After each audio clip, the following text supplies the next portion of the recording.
देखो भी ध्यान से सुनना आप इसके बारे में। क्या चीज है कि जमीन पर एक फोर्स लगाती है, कौन सा भाई? आकर्षण बल। कि क्या चीज हुआ, किसने दिया ये गुरुत्वाकर्षण? किसने बताया था? न्यूटन ने। किसने बताया भाई? न्यूटन ने। क्या बात बोली है कि इस जहां में, क्या चीज, इस जहां में कोई भी दो वस्तुएं हैं वो एक दूसरे को क्या करती है?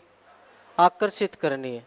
जो आकर्षण करने का बल है, क्या चीज, कि दो वस्तुएं हैं वो आकर्षण करती है एक दूसरे को, और जो आकर्षण बल है ना, उसी को नाम दिया था उसने, क्या चीज भाई, कि वो कौन सा बल है? गुरुत्वाकर्षण बल है।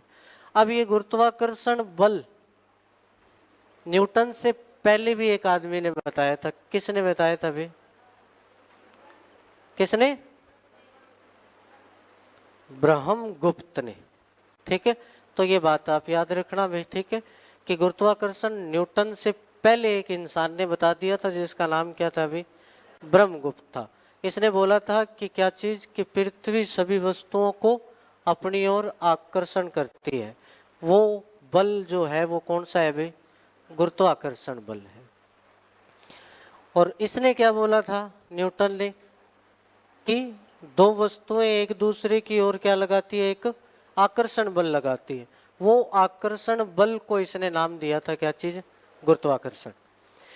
अब क्या चीज आती है कि दो वस्तुएं हैं, एक का मास यानी द्रव्यमान, क्या चीज है? m1 है। कि एक का तो द्रव्यमान क्या चीज है? m1 है। और एक वस्तु है जिसका द्रव्यमान क्या है भाई? m2 है। अब m1 और m2 ये दो वस्तुएं हैं, ये एक दूसरे की तरफ क्या लगाएगी? एक आकर्षण बल लगाएगी, यानी F। और F समानुपाती होता है m1 इंटू m2 के। कि m1 गुणा m2 के बराबर होता है क्या चीज? ये समानुपाती होता है फोर्स। यानी जितना ज्यादा मास होगा फोर्स भी उतना ही ज्यादा लगेगा। ठीक है, कि दो वस्तुओं का द्रव्यमान जितना ज्यादा होता है, फोर्स भी क्या लगता है भाई? उतना ही ज्यादा लगेगा। अब ये वस्तुएं क्या हो जाए? दूर दूर हो जाए। कि एक m1 है और एक क्या चीज है? m2। तो अगर इनका गैप यानी दूरी बढ़ जाएगी, तो फिर ये किसके समानुपाती हो जाता है अभी? 1/r²। यानी F समानुपाती हो जाएगा इसकी दूरी के स्क्वायर के। अगर इसको और इसको ऐड कर दिया जाए, ठीक है, कि ये मेरे पास पहला समीकरण आया था और ये क्या चीज आया था? दूसरा समीकरण।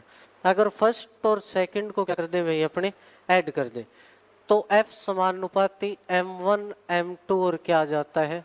r²। ये फॉर्मूला आ जाता है मेरे सामने। कि क्या चीज, कि जितना ज्यादा मास होगा उतना ही ज्यादा क्या होगा भाई?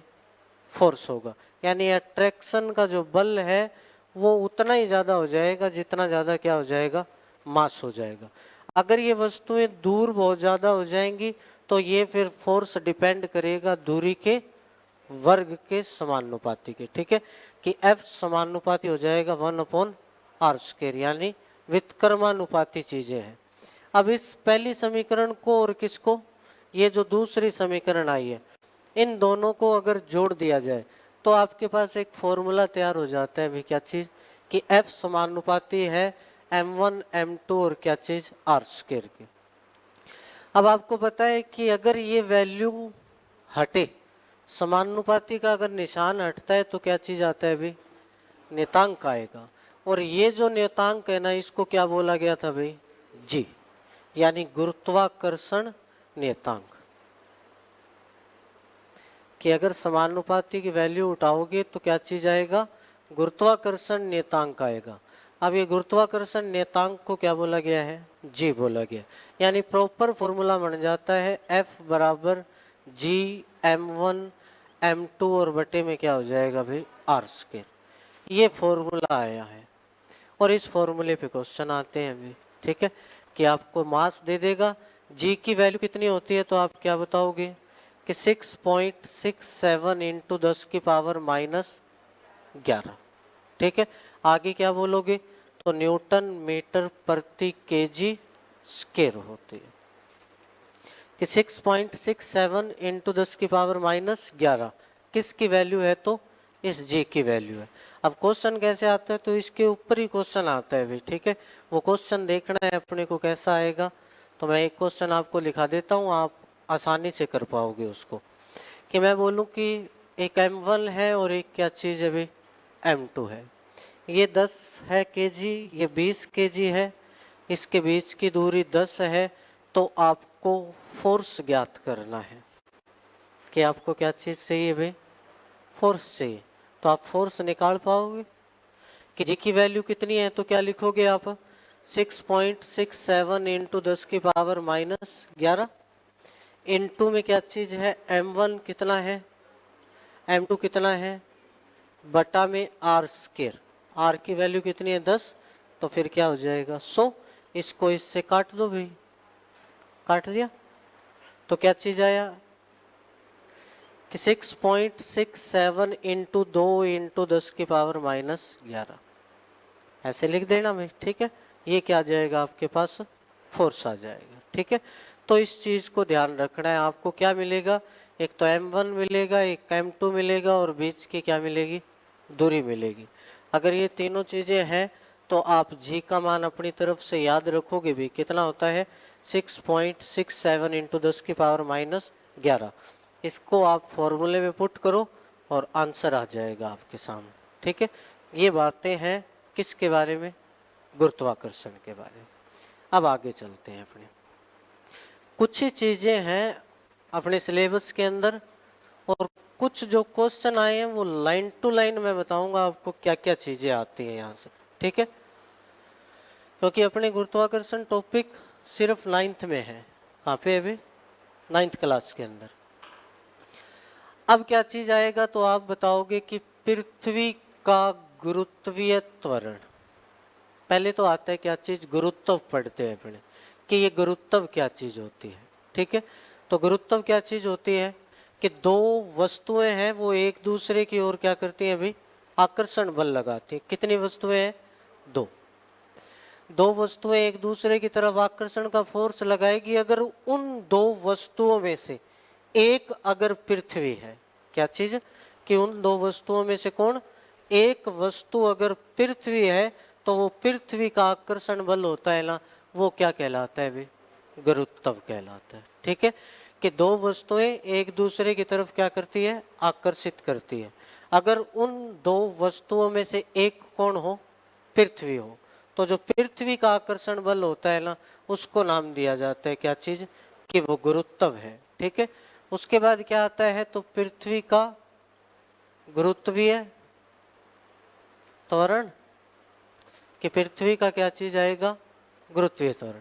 अब ये पृथ्वी का गुरुत्वीय त्वरण क्या होगा, तो आप याद रखना कि इस बिल्डिंग के ऊपर से एक पत्थर को छोड़ा जाए, क्या चीज, कि इस बिल्डिंग के ऊपर से एक पत्थर को स्वतंत्र रूप से छोड़ दिया जाए, तो उस पत्थर के अंदर प्रति सेकंड जो वेग में वृद्धि होगी ना, वो क्या चीज कहलाती है अभी, गुरुत्वीय, पृथ्वी का गुरुत्वीय त्वरण कहलाता है। कि इस बिल्डिंग के ऊपर से एक पत्थर को अगर स्वतंत्र रूप से छोड़ दिया जाए तो उस पत्थर के प्रति सेकंड वेग में क्या होने वाली जो वृद्धि नोट की जाएगी, वो कहलाती है पृथ्वी का क्या चीज, गुरुत्वीय त्वरण। अब ये क्या होता है, तो जी बराबर क्या होता है, जी एम बटा आर स्क्वायर। ये फॉर्मूला आपको याद रखना है कि जी बराबर क्या होता है, बड़ा जी एम और क्या चीज आर स्क्वायर। इस जी की वैल्यू आप सबको पता है कि कितनी होती है, 9.8 मीटर पर ये चीज है। ये आई कहाँ से है वैल्यू, तो आप क्या बताओगे, तो इन सब के मान रखे गए होंगे, क्या चीज, कि इन सब के मान रखे। ये पृथ्वी का मास है, ये पृथ्वी की त्रिज्या है, ये जी की वैल्यू है। जब इनको रख के आप सोल्व करोगे तो 9.8 मीटर पर सेकंड आ जाएगा आपके पास। कि जी की वैल्यू कितनी है, तो आपको पता है अभी कितनी है, 6.67 इंटू 10⁻⁻11 है। पृथ्वी का मास कितना है, कितना है भाई, नहीं पता? 5.94 इंटू 10 की पावर 27 kg है। कितना है? 5.94 इंटू 10 की पावर 27 kg है। और पृथ्वी की त्रिज्या कितनी है? तो आप बताओगे कितनी है अभी? 6400। लगभग कितनी है? 6400 है। अब इस 6400 का स्क्वायर, यहाँ पे ये वैल्यू यहाँ पे, जब इसको काट पीट के सोल्व किया जाएगा ना, तो आपके पास जो लास्ट वैल्यू आएगी ना, वो क्या आएगी भी कि 9.8 मीटर पर सेकंड आ जाएगा। ठीक है, ऐसे निकलती है किसकी वैल्यू? जी की वैल्यू। आपको ये फॉर्मूला याद रखना है भी। ठीक है, बहुत बार पूछा जाता है कि पृथ्वी के गुरुत्वीय त्वरण का फॉर्मूला क्या है, या ये दे देगा, पूछ लेगा ये क्या चीज है, तो आपको क्या बताना है? ये पृथ्वी का गुरुत्वीय त्वरण है। जी की वैल्यू तो बहुत बार पूछी जाती है, 9.8 है। ठीक है, जी की वैल्यू आप याद रखना कि 6.67 इंटू 10 की पावर क्या होती है? -11। पृथ्वी का मास पूछेगा तो आप बता देना भी कि 5.94 इंटू 10 की पावर 27 kg होगा। अगर पृथ्वी की त्रिज्या पूछता है तो आप क्या बताओगे भी कि लगभग कितनी होती है? 6400। ठीक है, और ये क्या चीज है? पृथ्वी की त्रिज्या है। उसके बाद इस जी की वैल्यू जो है वो कहाँ कम होती है, कहाँ ज़्यादा होती है? ठीक है, ये एसएससी ने जो क्वेश्चन पूछे हैं ना जितने ही आज तक, वो सारे मैं आपको लाइन टू लाइन लिख के देता हूँ और आपको लाइन टू लाइन याद करने हैं। ठीक है, कि जी की वैल्यू, जी का मान ध्रुवों पर क्या होता है भाई? कम होता है, ज्यादा होता है? ध्रुवों पे क्या होता है? ज्यादा। पृथ्वी गोल है क्या? ऐसी है तो ऐसी है तो ये तो गोल ही है। कैसी है पृथ्वी? ऐसी है तो ठोस है, द्रव है, गैस है, तो पृथ्वी का है।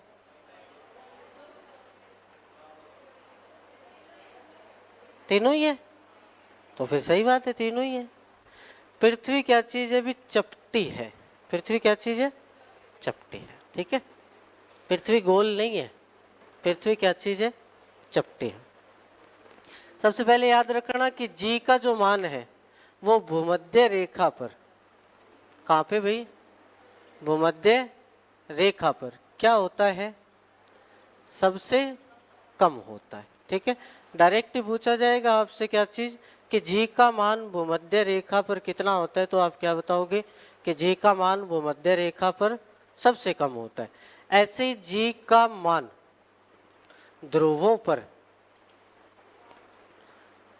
क्या होगा, तो आप क्या बताओगे? सबसे ज्यादा होता है। कि क्या चीज होता है? सबसे ज्यादा होगा। क्यों? क्योंकि पृथ्वी की जो त्रिज्या है ना, वो ध्रुवों से कितने किलोमीटर ज्यादा है? 21 किलोमीटर ज्यादा है। ठीक है, जो पृथ्वी की त्रिज्या है वो ध्रुवों से कितने किलोमीटर ज्यादा है? 21 किलोमीटर ज्यादा है। इस वजह से भूमध्य रेखा पर मान सबसे कम है और ध्रुवों पे मान क्या चीज है भाई? ज्यादा है। ठीक है, उसके बाद क्या आता है कि जी का मान पृथ्वी से ऊपर जाने पर क्या होगा भाई? कम होता है। क्या चीज होता है? कम होता है। ऐसे जी का मान पृथ्वी से नीचे जाने पर क्या होता है भाई? कम होता है। चाहे पृथ्वी के आप नीचे जाओ, चाहे पृथ्वी से आप ऊपर जाओ, जी की वैल्यू हमेशा ही क्या होती है? कम। जी का मान पृथ्वी अगर तेजी से घूमना शुरू कर दे, कि पृथ्वी क्या कर दे भी? तेजी से घूमना शुरू कर दे, तो आप क्या बताओगे? जी का मान घटता है। जी का मान क्या हो जाएगा भी? घट जाएगा। अगर आज जिस रूप में पृथ्वी घूम रही है, जिस गति से पृथ्वी घूम रही है, अगर उससे 17 गुना ज्यादा तेजी से घूमना शुरू कर दे तो भूमध्य रेखा पर रखी वस्तु का मान शून्य हो जाएगा भाई। ठीक है, क्या चीज कि आज जिस गति से पृथ्वी घूम रही है उससे 17 गुना अगर ज्यादा तेजी से घूमना शुरू कर दे तो भूमध्य रेखा पर रखी वस्तु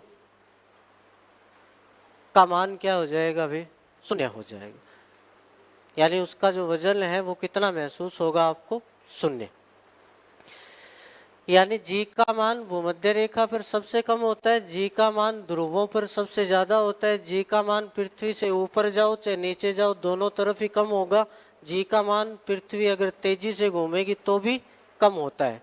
अब जी 17 गुना ज्यादा तेजी से अगर पृथ्वी घूमने लगी तो फिर भूमध्य रेखा पर रखी वस्तु का मान क्या हो जाएगा? शून्य। अगर पृथ्वी घूमना ही बंद कर दे तो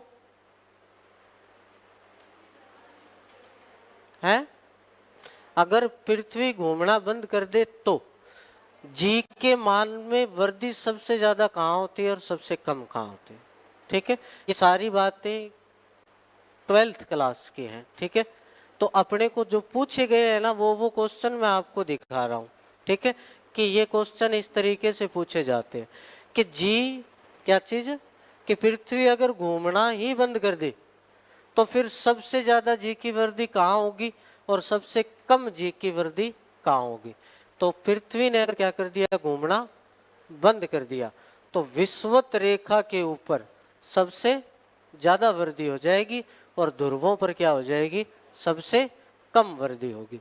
तो इस बात को आप नोट करके लिख लेना भाई। क्या चीज कि पृथ्वी अगर घूमना बंद कर दे तो विषुवत रेखा पर वृद्धि सबसे ज्यादा होगी,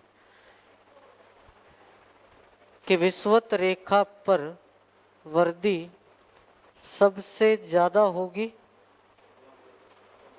और ध्रुवों पर सबसे कम होती है। हाँ जी, लिखा हुआ है। ठीक है, ये बात लिखी तो सारी चीजें हैं। ठीक है, क्योंकि जो क्वेश्चन आए हैं वो सभी लिख रखे हैं मैंने कि जी का मान भूमध्य रेखा पर सबसे कम होता है, जी का मान ध्रुवों पर सबसे ज्यादा होता है, जी का मान पृथ्वी से ऊपर जाओ चाहे नीचे जाओ जी का मान कम ही होगा, जी का मान अगर पृथ्वी तेजी से घूमना शुरू कर देगी तो फिर क्या होगा? घटेगा। अगर 17 गुना ज्यादा तेजी से घूमना शुरू कर दे तो फिर जी की वैल्यू क्या हो जाएगी भाई? कि भूमध्य रेखा पर जो वस्तु रखी है उसका मान क्या हो जाएगा? शून्य हो जाएगा, या उसका भार क्या हो जाएगा? शून्य हो जाएगा। अगर क्या चीज पृथ्वी घूमना ही बंद कर दे तो क्या बोलोगे आप? कि विषुवत रेखा पर वृद्धि सबसे ज्यादा होगी और ध्रुवों पे जो वृद्धि है वो सबसे कम होती है। ठीक है, उसके बाद क्या चीज आता है तो आप देखना भाई। अब कुछ लिफ्ट से रिलेटेड क्वेश्चन पूछे जाते हैं। ठीक है, कि ये लिफ्ट का क्या लफड़ा है?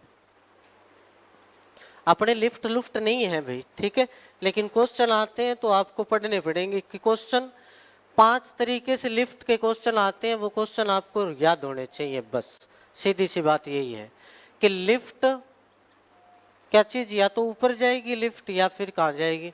नीचे जाएगी। कि लिफ्ट अगर ऊपर जाए और लिफ्ट अगर नीचे आए तो पहले से लगते हैं अपने क्वेश्चन से क्या चीज होता है कि फर्स्ट क्वेश्चन कि लिफ्ट रुकी हुई है। लिफ्ट क्या चीज है अभी? रुकी हुई है। अगर लिफ्ट रुकी हुई है तो दो ही भार होते हैं, एक तो वास्तविक भार होता है और एक आभासी भार होता है। कि अगर लिफ्ट रुकी हुई है उस टाइम वास्तविक भार बराबर होता है भाई किसके? आभासी भार के। ये बातें आपको याद रखनी है कि आपसे यही बोलेगा कि एक लिफ्ट रुकी हुई है, उसका वास्तविक भार आभासी भार के क्या होगा? ज्यादा होगा, कम होगा या बराबर होगा? तो इस तरीके से क्वेश्चन आते हैं ये। तो आपको याद रखना है कि लिफ्ट अगर क्या चीज है? रुकी हुई है, तो उस समय वास्तविक भार एकदम बराबर होता है किसके? आभासी भार के। सेकंड बात कि जो लिफ्ट है वो एक समान वेग से ऊपर और नीचे आती है, कि ऊपर और कहाँ पे आती है भी, नीचे आती है, उस टाइम भी आपको क्या बताना है कि जो वास्तविक भार है वो बराबर होगा भी किसके, आभासी भार के, कि वास्तविक भार बराबर होगा किसके, आभासी भार के। अब आप नहीं पता लगा सकते, इससे लगा सकते हो क्या? क्यों? एक समान वेग से या तो आप ऊपर जाओगे या आप दोनों टाइम एक समय तो नहीं जा सकते ना, कि एक टांग उधर है एक टांग इधर है, तो ऐसा तो कभी होगा नहीं। ठीक है, तो ये चीजें हैं जो नोट करी गई हैं कि लिफ्ट एक समान वेग से ऊपर जाए और एक ही समान से क्या आए भाई, नीचे आए, तो फिर वास्तविक भार बराबर हो जाते हैं किसके, आभासी भार के। अब तीसरी चीज है कि लिफ्ट कहाँ जाए भाई, ऊपर जाए। अब आप लिफ्ट में अगर कभी चढ़े हो तो आपने महसूस किया होगा, पर पढ़ा ही नहीं था पहले तो महसूस भी नहीं किया होगा। तो आज के बाद अगर आप लिफ्ट में चढ़ो और ऊपर जाओ तो देखना क्या घटना घटित होती है आपके साथ। ठीक है, कि आभासी भार ज्यादा होगा कि वास्तविक भार ज्यादा होगा। तो जैसे ही आप ऊपर जाओगे तो कौन सा भार, आभासी भार। आप लिफ्ट को पकड़ के जाते हो ना, ठीक है, और जब नीचे आते हो कोई दिक्कत ही नहीं, आराम से खड़े नीचे आ जाएंगे। ठीक है, और जब ऊपर जाओगे तो पकड़ना पड़ता है उस लिफ्ट को। तो ये वजह है कि लिफ्ट ऊपर, बस याद रखना है आपको कि लिफ्ट ऊपर जाए तो कौन सा भार ज्यादा, आभासी भार ज्यादा। ठीक है, अगर लिफ्ट नीचे आए तो कौन सा भार ज्यादा, वास्तविक भार ज्यादा, यानी आभासी भार क्या होगा, कम होगा। कि क्या चीज, कि ये चीज है, अगर ऊपर जा रहे हो तो फिर आभासी भार ज्यादा है, अगर नीचे आ रहे हो लिफ्ट से तो आभासी भार कम है। कि क्या चीज, पहला क्वेश्चन आपको याद रखना है कि लिफ्ट रुकी हुई है तो वास्तविक भार आभासी भार के बराबर है। दूसरा क्वेश्चन, लिफ्ट एक समान वेग से ऊपर नीचे हो रही है तो आप क्या बोलोगे कि वास्तविक भार आभासी भार के बराबर है। अगर लिफ्ट ऊपर जा रही है तो आभासी भार ज्यादा है, अगर लिफ्ट नीचे आ रही है तो आभासी भार कम है। और लास्ट, ये पांचवी चीज, चौथी चीज और ये पांचवी चीज। पांचवी चीज क्या होती है कि आप लिफ्ट से नीचे आ रहे हो, डोरी टूट जाए। ठीक है, कि फिल्मों में देखा होगा, पहली पुरानी वाली फिल्में जो आती है वो यूं कर करके नीचे आती है। ठीक है, तो अगर वो डोरी टूट जाए बीच में से तो फिर आपका आभासी भार क्या हो जाएगा भाई, शून्य हो जाएगा। ठीक है, कि आपका आभासी भार क्या हो जाएगा, शून्य। ये क्वेश्चन पूछे जाते हैं और ये क्वेश्चन आपको याद रखना है। लिफ्ट से इतने ही क्वेश्चन बनते हैं कि लिफ्ट रुकी हुई है तो आभासी भार वास्तविक भार के बराबर है, लिफ्ट एक समान वेग से ऊपर नीचे हो रही है तो भी वास्तविक भार आभासी भार के बराबर है, लिफ्ट ऊपर जा रही है तो आभासी भार ज्यादा है, लिफ्ट नीचे आ रही है तो आभासी भार कम है। अगर लिफ्ट की डोरी टूट जाए तो आप क्या बताओगे कि आभासी भार जो है वो बिल्कुल क्या हो जाता है भाई, शून्य हो जाता है। ठीक है, अब आपने एक वेग सुना होगा, कौन सा, पलायन वेग। कौन सा वेग सुना है भाई, पलायन वेग। अब ये पलायन वेग क्या होता है तो आप क्या बताओगे कि 11.2 किलोमीटर पर सेकंड की रफ्तार से अगर कोई वस्तु ऊर्ध्वाधर स्थिति में फेंक दी जाए तो वो वस्तु लौट के वापस जमीन पे नहीं आएगी भाई। क्यों?